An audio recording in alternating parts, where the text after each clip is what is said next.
Chattanooga Police Department investigator on the witness stand for a majority of the day today during day 2 of Jason Chen's murder trial. Thanks for joining us. I'm Kim Chapman-Whitfield. And I'm Joshua. Hamilton County DA Cody Wamp also revealing more evidence to the jury from Chen's apartment and Chen's parents' home. Investigator Zach Crawford continued his testimony on the stand today. During that testimony, DA Wamp focused on Chen's phone. She showed a log of the calls between Pace and Chen, also text messages Chen sent her after she was last seen.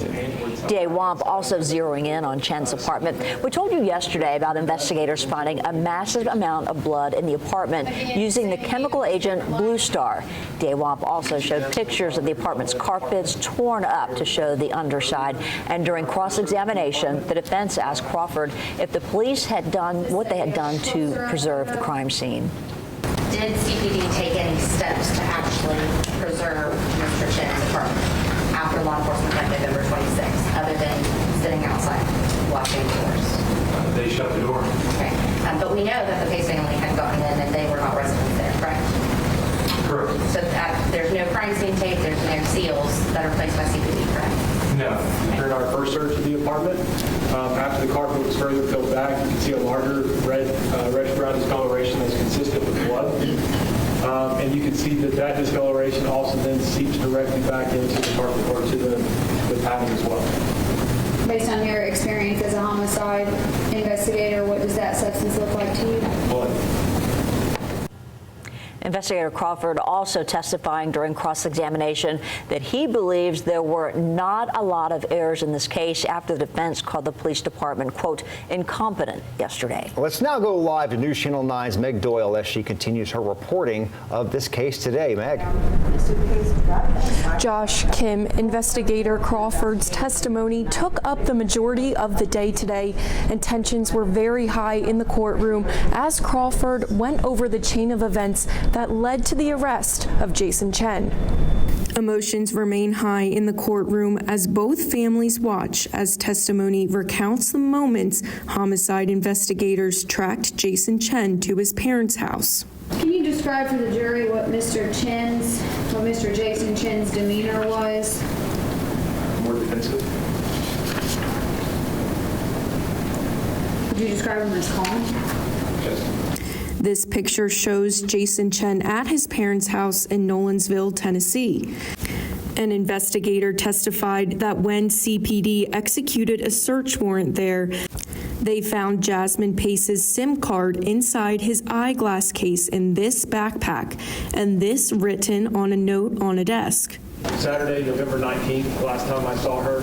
Tuesday, November 22nd, last time she called.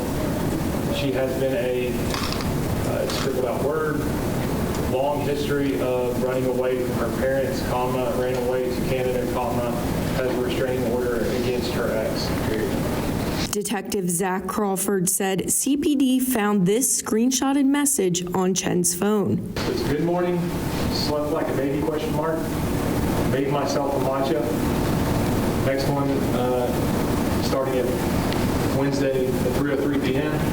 Hey, are we still good for dinner tonight, question mark, and it says red. It appears they were sent from Jason Chen's cellular device to that of Jasmine Pace's cellular device. Crawford explained that CPD used metadata to figure out that this message was sent on November 23rd, 2022, after Jasmine was last seen. But the picture of the drink was actually taken in 2021. New surveillance video shown in court revealed a timeline.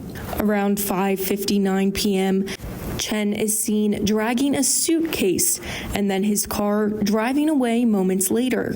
Then at 7 p.m., Chen is seen at Walgreens buying paper towels. At 8:30 p.m., a vehicle that looks like Pace's is seen leaving the apartment complex. The investigator pointed out it appears to be driven by a person in a light-colored hoodie. At 8:41 p.m., a vehicle similar to Pace's is seen driving into the Signal View condos. That's where Pace's family later found her vehicle. Then at 9:01 p.m., a vehicle can be seen dropping a person in a light hoodie off at Chen's apartment. Crawford testified he believes that driver worked for Lyft.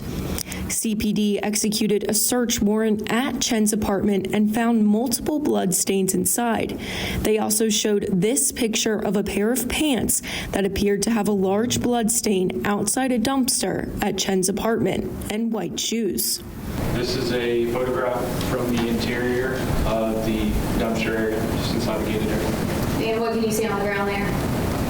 You can see the discarded clothing, the pair of shoes I was describing, a sanitary pad, and there's also a pair of what appears to be women's underwear. This picture shows Jason Chen wearing similar white shoes to those shown by the dumpster. But during cross-examination, the defense questioned what testing of those items revealed. Do you have anything that indicates that any of these items belong to Jasmine Pace? No, we had not received testing due to TBI.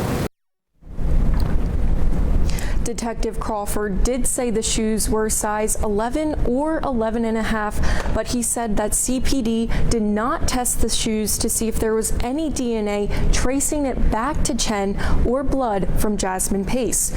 Reporting live in Chattanooga, I'm Meg Doyle, News Channel 9. Okay, Josh. Meg, thank you. Within the last hour, another Chattanooga police investigator testified about how they recovered Pace's body inside the suitcase. Investigator Steve Buckley says they obtained warrants for Chen's cell phone locations. He testified that is how he was able to track Chen to Suck Creek Road several times on November 23rd. When investigators went there, they found the suitcase just yards from the Tennessee River.